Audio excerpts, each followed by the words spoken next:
Lucky की कहानी। Episode 5। पूरा जंगल आग की चपेट में आ गया था। लकी से वो आग बुझ नहीं रही थी। लकी अंगूठी को जोर जोर से रगड़ रहा था ताकि उसमें से कोई आवाज आए।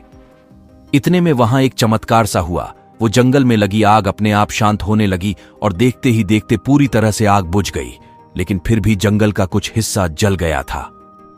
इतने में लकी के पीछे से एक आवाज आई, मैंने तुम्हें कहा था इन शक्तियों का इस्तेमाल अच्छे से करना, लेकिन तुमने मेरी बात नहीं मानी और उसका नतीजा ये निकला। लकी ने पीछे देखा तो वहां एक बूढ़ा सा आदमी खड़ा था।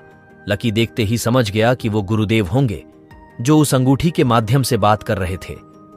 लकी उनके पास जाकर बोला, मुझे माफ कर दो, मैं ऐसा कुछ नहीं करना चाहता था, लेकिन फिर भी ऐसा हो गया।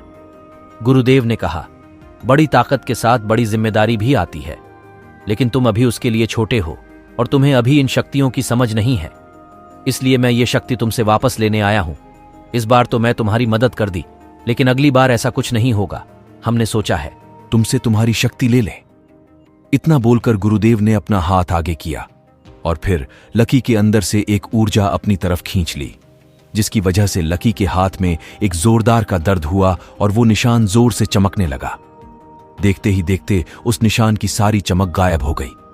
अब बस लकी के हाथ पर एक फीका निशान रह गया था। लकी उसे निशान को देखकर दुखी था।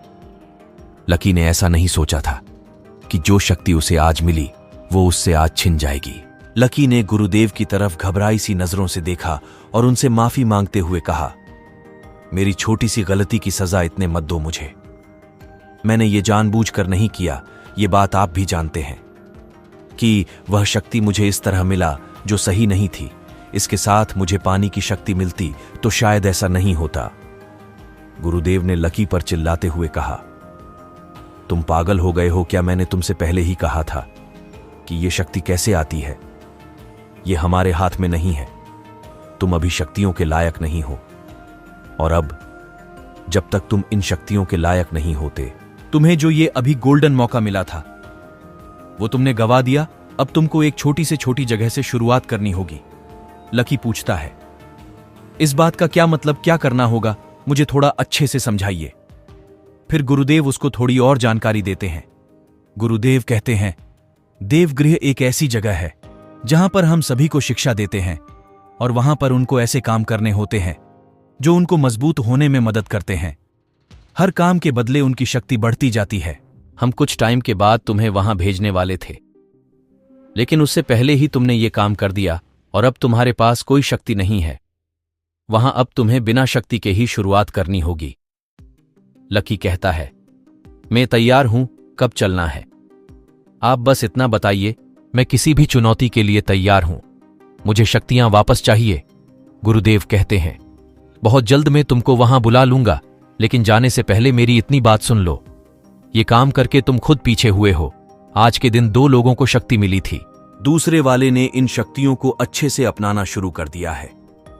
हम तुम दोनों को एक साथ देवगृह में भेजेंगे, लेकिन अलग अलग जगह पर। ना तुम उसको जानोगे और ना वो तुमको। वहां तुमको खुद एक दूसरे से मजबूत होना होगा। जितना मजबूत बनोगे उतना अच्छा होगा। तुम दोनों के लिए एक वक्त ऐसा भी आ सकता है जब तुम दोनों में से एक ही बचेगा। अब ये तुम्हें देखना है कि तुम कितना पावरफुल बन सकते हो। ये बोलकर गुरुदेव थोड़ा पीछे हुए और एकदम से वहां से गायब हो गए। लकी बस वहीं खड़ा उनको देखता रह गया। उनके जाने के बाद लकी ने जंगल की तरफ देखा और कहा, मैं इस शक्तियों को अच्छे से सीखकर अपने आप को साबित करूंगा, चाहे मुझे इसके लिए कुछ भी क्यों ना करना पड़े। उसके बाद लकी घर की ओर जाने लगता है। लकी के थोड़ी दूर जाने के बाद उसके सामने रॉकी आ जाता है, जिसको देखकर लकी लड़ने के लिए तैयार हो गया। फिर लकी को याद आता है कि उसके पास तो अब कोई ताकत ही नहीं है। फिर वो रॉकी से कैसे लड़ेगा? रॉकी अकेला नहीं आया था, उसके साथ 5 लड़के और थे। रॉकी कहता है, उस टाइम तुम्हारी किस्मत अच्छी थी जो तुम बच गए, लेकिन आज तुम्हें बचाने वाला कोई नहीं होगा। आज तुम्हारी सारी हड्डियां तोड़ दूंगा मैं और अपना बदला लूंगा। क्या करेगा लकी? और क्या रॉकी लकी को मारेगा या लकी बचकर निकल जाएगा? कैसे मिलेगी लकी को उसकी शक्ति वापस? जानने के लिए सुनिए अगला एपिसोड। आप सुन रहे हैं लकी की कहानी, lucky the super hero, only on Rakesh story channel पर।